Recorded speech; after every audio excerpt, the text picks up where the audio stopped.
Apague as luzes, ajuste os fones. Você está no Noturno Macabro. Ele queria ser visto. Não era apenas dinheiro, não era apenas fama. Era algo mais simples e mais perigoso. Ele queria ser notado, mas na Quaresma dizem que o céu se cala.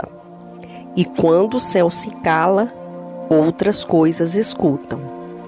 Esta é a história de Marcelo e da noite em que ele decidiu procurar outra audiência.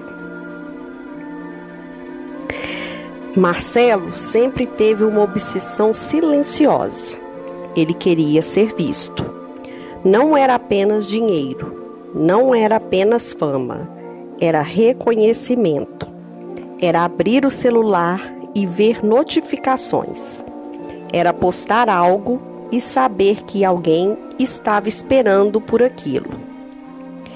Ele tentou de tudo na internet: games, fofocas, críticas de cinema, desafios. Mudava de nicho como quem troca de roupa. Nada dava certo. 5 seguidores, pouquíssimas visualizações, comentários quase inexistentes. Enquanto isso, ele via outros influenciadores crescendo. Convites para podcasts, contratos com marcas, viagens e festas. E ele pensava: eu me esforço tanto quanto eles. Por que comigo não funciona? A frustração foi virando inveja, e a inveja foi virando necessidade. Até que surgiu o convite de João Pedro, um amigo antigo, para passar um fim de semana no sítio da família. O lugar ficava afastado da cidade, cercado por mata e estrada de terra. Durante o dia foi só diversão. Piscina, música, churrasco, bebida.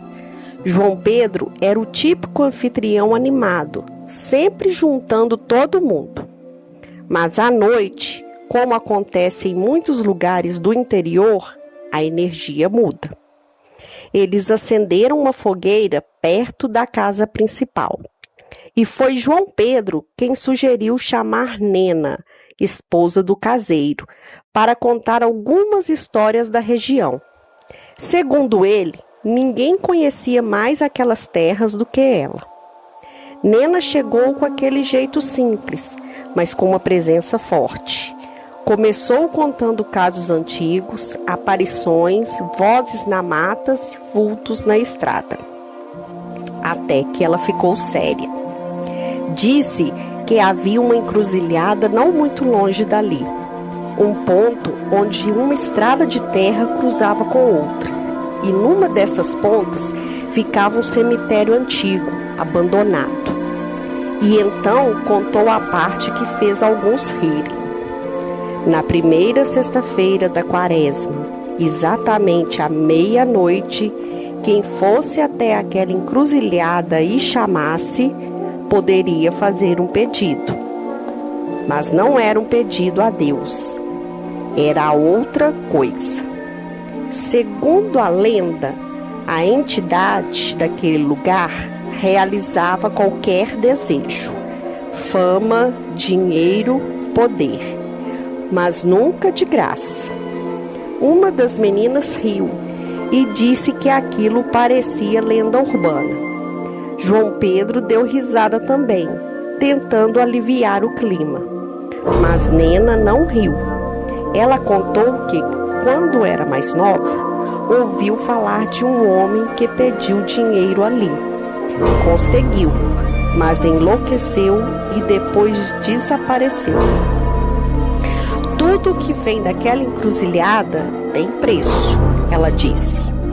Marcelo riu junto com os outros, mas por dentro algo ficou. No dia seguinte, antes de todo mundo acordar, ele procurou Nena na cozinha.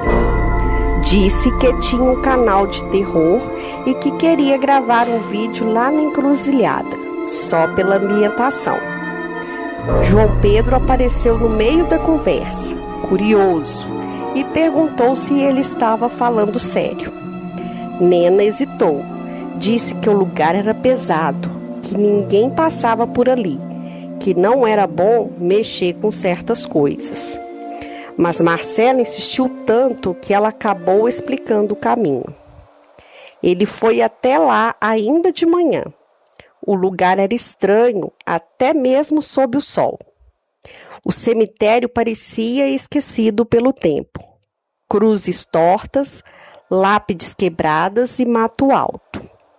Ele gravou o trajeto no GPS. Quando voltou ao sítio, João Pedro já sabia. "Você foi mesmo?" perguntou, meio rindo, meio desconfiado. O resto do pessoal fez piada sobre ele gravar vídeo para 5 seguidores. Marcelo riu, mas por dentro sentiu uma decisão sendo tomada. O não eu já tenho. O carnaval passou. A cidade voltou ao ritmo normal. E a primeira sexta-feira da quaresma chegou quase sem que Marcelo percebesse. Ele passou o dia inquieto. Tentou se convencer de que era só uma gravação temática para o canal, mas no fundo sabia que estava indo até lá por outro motivo. Naquela noite, dirigiu sozinho até a encruzilhada. O caminho parecia mais longo do que lembrava. Estacionou, montou o tripé com cuidado e deixou o celular gravando meio escondido atrás de uma árvore. Depois voltou para dentro do carro para esperar da meia-noite. Quando o relógio marcou o horário exato, ele respirou fundo e saiu. Foi até o centro da encruzilhada e, sentindo-se meio tolo, começou a falar em voz alta. Disse que queria fama, dinheiro e reconhecimento, que queria ser um grande influenciador, que queria ser visto. Falou tudo de uma vez, como se estivesse com medo de perder a coragem. Nada aconteceu. O silêncio foi tão absoluto que ele chegou a ouvir o próprio coração batendo. Sentiu vergonha de si mesmo. Pensou que tinha sido infantil. Virou-se para ir embora e desligar a câmera. Foi então que o vento começou. Não era uma brisa comum. Era um vento frio para aquela época do ano, que parecia circular apenas ali, naquela encruzilhada. Ele ouviu a voz. Não veio de um ponto específico. Parecia sair de todos os lados ao mesmo tempo. O que você me dará em troca? Marcelo travou. O corpo inteiro enrijeceu. Ele tentou identificar de onde vinha aquilo, mas só conseguiu perceber uma forma escura se deslocando na periferia da visão. Quem está aí? Ele perguntou, com a voz falhando.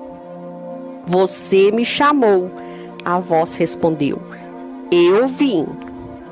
A conversa não foi longa, mas foi suficiente para tirar qualquer dúvida de que aquilo era real.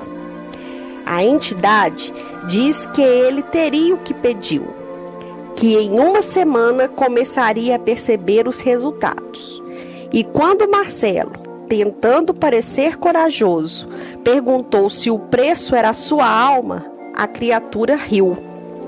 Disse que a alma dele já estava comprometida pela própria vaidade, que o que ele queria, na verdade, era algo mais interessante. Antes de desaparecer, deixou uma frase que ficaria ecoando na cabeça dele por muito tempo. Vaidade é a desgraça dos humanos, mas é excelente para os negócios. O vento cessou de repente. A noite voltou ao normal. Marcelo entrou no carro tremendo, Mas junto com o medo havia uma excitação impossível de esconder. Ao chegar em casa, ele editou o vídeo. Em determinado momento, ao passar os frames lentamente, teve a impressão de ver algo atrás dele. Uma sombra mais densa, alta, para ser apenas uma árvore. Parou a imagem, aproximou. Não havia nada. Achou que fosse sugestão da própria mente. Publicou o vídeo. Na manhã seguinte, acordou com o celular vibrando sem parar. Notificações do canal, comentários, novos inscritos. O número de visualizações subia em tempo real. Entre as mensagens no WhatsApp, havia várias de João Pedro e uma última em letras maiúsculas: "Me ligue urgente". Marcelo retornou a ligação rindo, achando que era brincadeira. Mas João Pedro não estava rindo. Disse que Nena tinha assistido ao vídeo e ficado muito preocupada, que ela queria saber se estava tudo bem, se ele tinha feito mais do que apenas gravar. Marcelo desconversou, disse que estava ótimo, melhor do que nunca. Agradeceu a preocupação, mas deixou claro que estava tudo sob controle. Mas não estava. Nos meses seguintes, o crescimento do canal foi impressionante. Entrevistas, dinheiro, parcerias. Ele finalmente tinha o que queria. Só que começaram os comentários estranhos. Alguns seguidores perguntavam que efeito era aquele de sombra atrás dele. Outros diziam que via uma figura escura em determinados momentos. Marcelo ignorou. Achou que era imaginação coletiva. Até que, no 7º mês, o editor ligou dizendo que havia algo errado com a imagem dele nos vídeos mais recentes. Não era no cenário, não era nos convidados, era apenas nele. Marcelo decidiu conferir pessoalmente. Sentou-se diante do computador e começou a analisar frame por frame. E viu. Dessa vez não era impressão. Atrás dele havia uma forma nítida, chifres curvos, pernas que terminavam em cascos, mãos longas apoiadas em seu ombro, como se marcassem território. Ele abriu outros vídeos antigos. A sombra estava lá, mas era quase imperceptível. Agora estava mais sólida, mais próximas. Em alguns momentos, parecia parcialmente sobreposta ao corpo dele. Mesmo assim, os vídeos continuavam viralizando. As pessoas achavam que era um recurso criativo. Mas Marcelo começou a perceber a presença fora das telas. No espelho do banheiro, via algo se mover atrás dele. Quando se virava, não havia nada. Na tela preta do celular, antes de desbloquear, via 2 pontos avermelhados refletindo acima do próprio ombro. Não comia e não bebia. Começou a ficar abatido e emagrecia a olhos vistos. Começou a dormir com a luz acesa. Mesmo assim, acordava com a sensação de estar sendo observado. A voz também voltou. Não o tempo todo, mas o suficiente. Dizia que estava chegando a hora. Foi então que ele ligou para João Pedro. Dessa vez, não havia arrogância, só medo. João atendeu rapidamente e chamou Nena para a videochamada.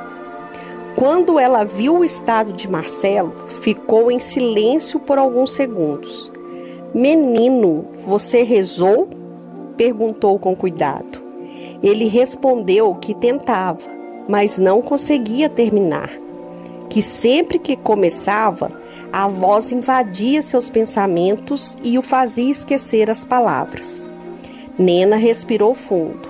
Então você não vai rezar sozinho. Repete comigo. Ela começou o Pai Nosso, devagar, para que ele acompanhasse. Pai Nosso que estais no céu.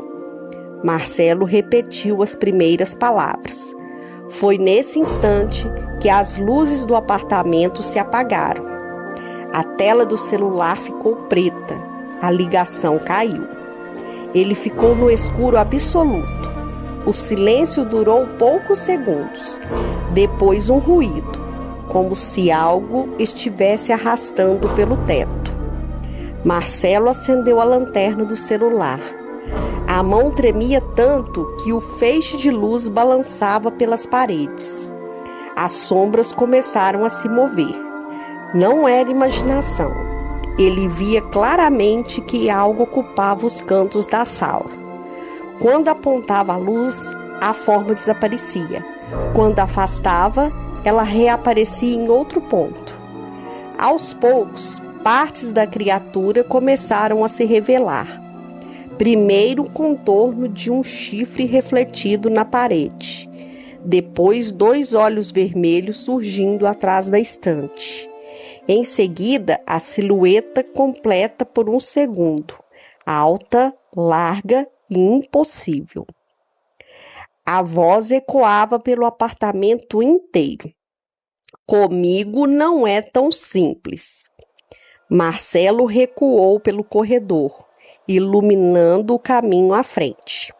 Sentiu algo atravessar seu peito, não como uma faca. Era pior, como se uma mão invisível tivesse atravessado sua carne e fechado os dedos ao redor de algo interno. Ele gritou, correu para a sala. A criatura surgiu à sua frente de forma quase completa dessa vez.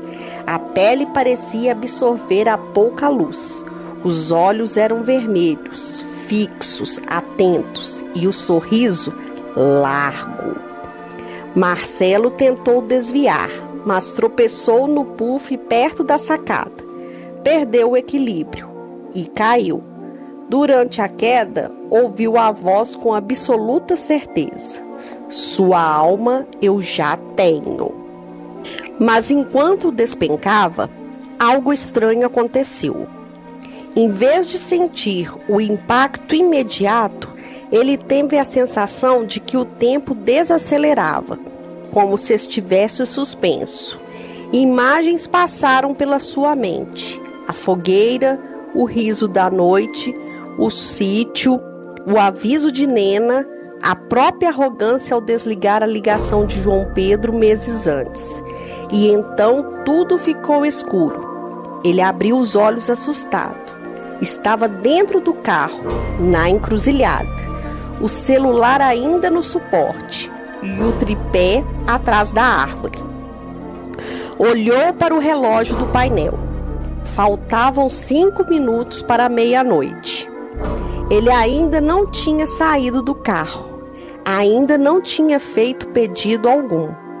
Demorou alguns segundos para entender, mas quando entendeu, não hesitou. Desceu rapidamente, recolheu o tripé, jogou tudo no banco de trás e entrou no carro de novo. Deu partida com as mãos trêmulas e saiu dali sem olhar pelo retrovisor. Naquela mesma noite, um pouco mais cedo, Nena estava no quarto dela, no sítio, ajoelhada na cama. Ela rezava pelo menino da cidade que tinha ido longe demais por vaidade. Pediu que o anjo da guarda dele o protegesse. Pediu que Deus iluminasse seus pensamentos. Pediu que, se ainda houvesse tempo, ele fosse impedido de cometer um erro sem volta. Marcelo nunca soube explicar o que aconteceu naquela encruzilhada, mas nunca mais voltou lá. E desta vez decidiu construir seu caminho do jeito difícil, porque algumas portas realmente se abrem, mas nem todas devem ser atravessadas. Algumas portas se abrem com coragem, outras exigem apenas vaidade. E a vaidade sempre responde quando é chamada. Marcelo aprendeu a tempo, porque há audiências que aplaudem e há outras que apenas cobram.